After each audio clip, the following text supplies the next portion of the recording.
Hello and welcome back to Euangelion Radio on a Tuesday afternoon. We're just about halfway through September. That's crazy. I hope if you're in California that you're surviving the air quality. It's been pretty bad. And luckily at work, I'm not outside. I'm inside a cab. But it's been bad. But it's kind of a weird thing because the air quality's been bad.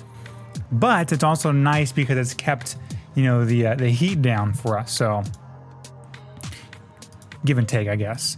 Welcome back. We are in our fourth part, I believe. Let's see, introduction, unconditional election, limited atonement, total depravity. Fourth point, fifth part. Today is the fourth main point of the Canons of Dort. The Canons of Dort, if you are joining us here for the first time, if this is the first video you're watching, I encourage you to go back and start from the beginning. But if you're here for the first time, the Canons of Dort were, the Synod of Dort was gathered to respond to the remonstrance which had come to reject the Reformed doctrine of election and predestination. And you might know them as the 5 points of Calvinism, maybe as TULIP. And instead of going in the order of TULIP from total depravity to perseverance of the saints, I decided to stick with the order that the Canons of Dort set forth, which started with unconditional election, and then limited atonement, and then total depravity.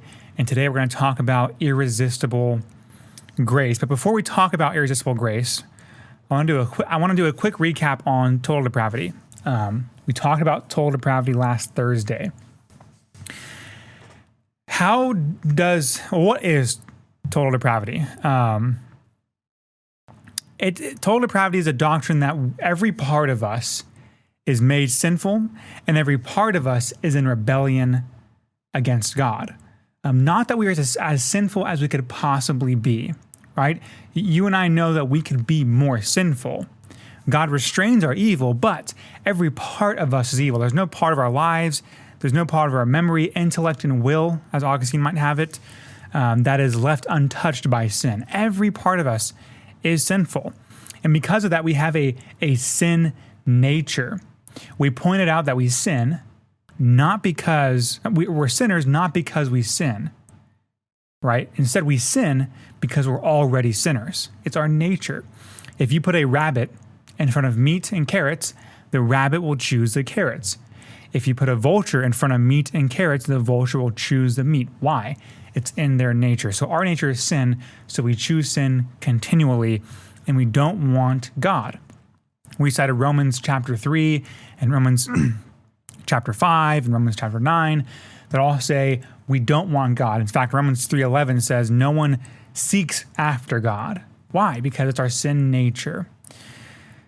So that's total depravity, that our nature is totally corrupted. Every part of us is corrupted. We're not as evil as we could be, but every part of us is still corrupted. How then does total depravity affect one's ability to choose God? Well, we don't want God by nature. By nature, you don't want to eat other humans. So, when do you choose to eat other humans? Never. And here's where the analogy breaks down. There might be an instance, it's not funny, but it is kind of funny. There might be an instance in which you do eat humans. That's where the analogy breaks down. But in our sin nature, we will never, ever, ever, ever desire God. So that's how total depravity, that's how sin affects the human heart. We will never choose God. And remember, last Thursday, we talked about the three views on man's nature: Pelagianism, semi-Pelagianism, and Calvinism. Pelagianism would say Adam is just an example. His sin does not affect our lives whatsoever. It's just an example, something that we look at, and we might follow his example, but we are born sinless, and we don't have to follow his example. Semi-Pelagian says we are impacted by Adam's sin, but still we have to choose to act in our nature, even though it is our nature, which doesn't really make sense to me. If it's your nature, then you're going to act that way. Then we have Calvinism that says we're completely dead. It is our nature, and that's all we do unless God regenerates us. And I gave you the example of the pit. The Pelagian in the pit, in their view, could build a ladder and climb out. The semi-Pelagian has broken legs, broken arms, can't do anything, but God comes down and offers a rope, and they can grab that rope to be pulled out of the pit. The Calvinist is at the bottom of the pit, dry bones, and God must reach in and will take him out of the pit. So in Pelagianism, you have complete free will to choose God. In semi-Pelagianism, it's more so a choice like to fight against your nature, but it's still within your will, your power to choose God. In Calvinism, you cannot choose God. God must choose you. And this is a view that I see all throughout the scriptures. So today we're talking about irresistible grace. The fact that when God draws, he draws definitely. When God draws us with saving grace, he will save us and we will be saved. So the canons of Dort point out how the law was inadequate to save. In fact, it was never meant to save. All the law does is point to us our sin, our depravity, and it reveals our need for a Savior. But the gospel, it is the power of salvation. And I want you to notice that. The gospel is the power of salvation. It's not a device. It's not a tool. It's not a message. It is the power of salvation. God brings us the gospel through his people. Through his Spirit and through his people as well. So the gospel call does go out to all people, right? Everyone hears the call, repent and believe. Right? That's the gospel call. But when it goes out to believers, when it goes out to God's elect, it saves definitely. It is the power of salvation. So when God calls us, his grace is irresistible. Now, we don't mean that God's grace in general is irresistible. Of course, people resist God's grace every day. The Jews resisted God's grace every day. By Jews, I mean the Pharisees and the Sadducees in the scriptures. You and I resist God's grace every single day. We resist meeting with one another. We resist reading our Bibles. We resist worshiping. We resist all the good things that God has given us. We resist even the things necessary to life sometimes. So God's common grace is resisted every day, all day. But we're not talking about God's irresistible common grace. We're talking about God's irresistible saving grace. God's saving grace, the grace that literally saves people, is irresistible. One cannot resist it. Because when God regenerates the human heart, it desires him and it draws him near. This is going to be a short video because it really goes hand in hand with total depravity. So we cannot choose God. We don't want God. But when God chooses us, his grace is irresistible. Let me read to you kind of the I would say, cornerstone verse of this doctrine. It is John chapter 6, verse 35 through 40 and 44. John chapter 6, verse 35, Jesus said to them, I am the bread of life. Whoever comes to me shall not hunger, and whoever believes in me shall never thirst. But I said to you that you have seen me and yet do not believe. All that the Father gives me will come to me. Okay? So he says when the Father gives people, his elect people, to the Son, they will come to him. Continuing on in verse 37, and whoever comes to me, I will never cast out. That's a shout out to preservation of the saints, which we're going to hit on Thursday. Verse 38, for I have come down from heaven not to do my own will, but the will of him who sent me. And this is the will of him who sent me, that I should lose nothing of all that he has given me, but raise it up on the last day. Again, a shout out to perseverance of the saints, which we're going to hit on Thursday. For this is the will of my Father, that everyone who looks on the Son and believes in him should have eternal life, and I will raise him up on the last day. Going down to verse 44. No one can come to me unless the Father who sent me draws him, and I will raise him up on the last day. Now, that word draw is, let me pull up the Greek and be patient with me here. I'm learning New Testament Greek. I'm in my first year of New Testament Greek. Where are we at? Verse 44. Let me butcher the Greek for you. Oudes dunatai elthein pros me eon me ha pater ha you're trying to stumble in ha pempsas me helkuse uton kago anasteso uton ente escate hemera. That was really hard. So the word draw in the Greek is, I'm trying to, this is the one I got hung up on, helkase, and it is, where is it at? Helkase. I think I can pronounce it actually. Let's go to the word, sorry, Elkio is the lexical form. Elkuse is the word draw. And what does that word draw mean? It means to draw or haul, H-A-U-L, haul. Louw-Nida, in their Greek English lexicon of the New Testament, says that it's to pull or drag, not pull as in P-O-O-L, sorry, pull, to pull or drag, requiring force because of the inertia of the object being dragged. Okay, so the inertia it has to not overcome, but it's pulling against the weight of the thing it's pulling. Acts 14:19 is the word. Acts 14:19 says they stoned Paul and dragged him out of the town. That's the same word that Jesus uses when he says the Father draws. Revelations 12:4, with his tail he dragged a third of the stars out of the sky. John 21:8, they pulled the net full of fish. That's the same word as draw. John 21:6, they could not pull the net back in. John 18:10, Simon Peter had a sword and drew it. I pulled it out of its sheath. Mark 14:47, one of those standing by drew a sword.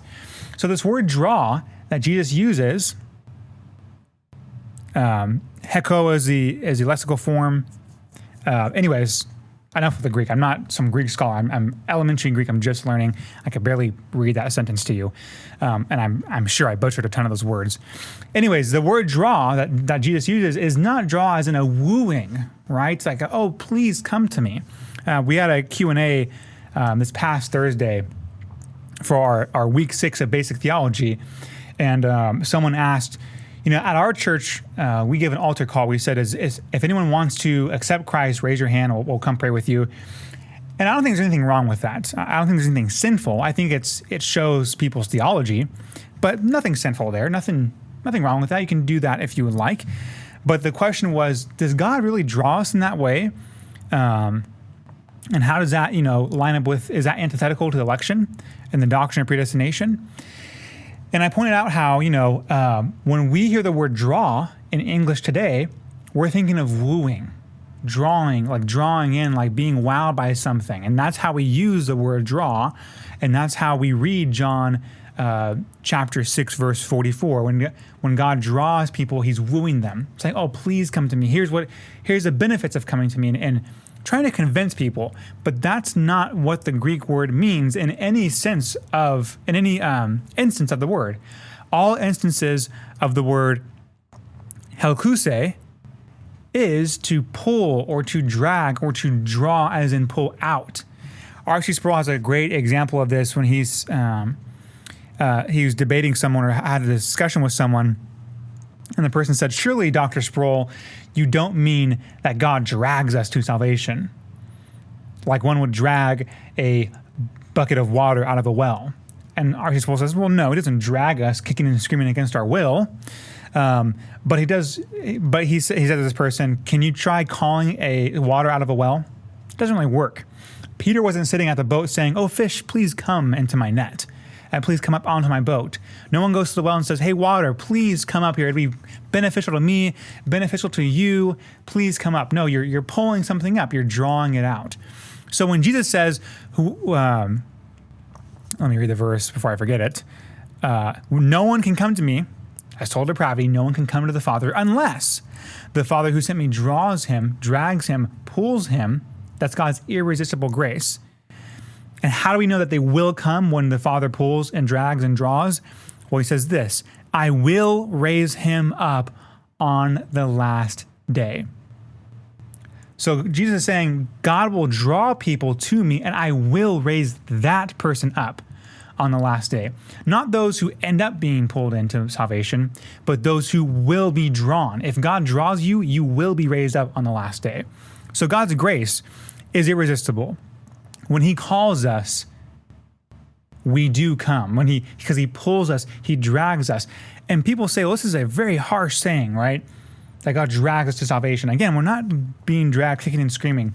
There's not going to be anyone in heaven who says, man, I really wish I was in hell. And there's not going to be anyone in hell who says, man, I really wish I was in heaven.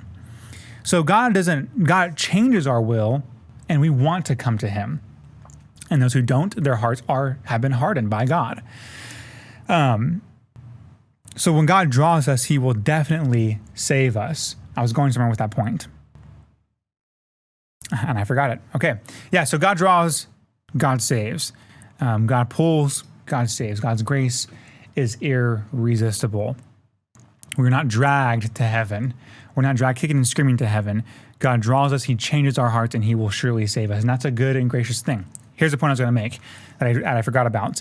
I was listening to the Reformed Pubcast a while back, and one of the hosts of the Reformed Pubcast says when he kind of realized the 5 points of Calvinism, when it made sense to him, is when he was at a grocery store with his son, and he went to give his son a kiss, and his son shied away and was kind of like, no, I don't want a kiss from you. And this host said, I pulled him in, I drew him in, and loved him in anyway, so I'm going to love on you. And they laughed and had a great time. And he said right there, that's what the Father does to his elect people. We resist him, but he pulls us in anyways to love on us. God's not dragging us to be mean. He's dragging us, pulling us to love on us. It's a loving draw. It's a loving pull. It's a loving drag. My wife, when she's mildly irritated, I might give her a kiss, she shies away, and when the time is right, I pull her in anyways and kiss on her. And because I love her, I want to pull her in to love on her. But there's times where I pull her in and she really doesn't want to kiss me, and I'm violating her will at that point. But God doesn't do that because he changes the will of man. He changes the desire of man to match his. And when he draws us and pulls us, he is doing so to a changed heart, a heart that he's already a heart of flesh that he's already given to us. So God's grace, God's saving grace is irresistible, and those whom he draws, he will surely save. That's it for today. It's short, 18 minutes. Next, on Thursday, in 2 days, we're going to talk about the perseverance of the saints and wrap up this series on the 5 points of Calvinism. If you have any questions, hit the comments below. Subscribe, hit the notification bell to be notified when I put up new videos, and we'll see you next week.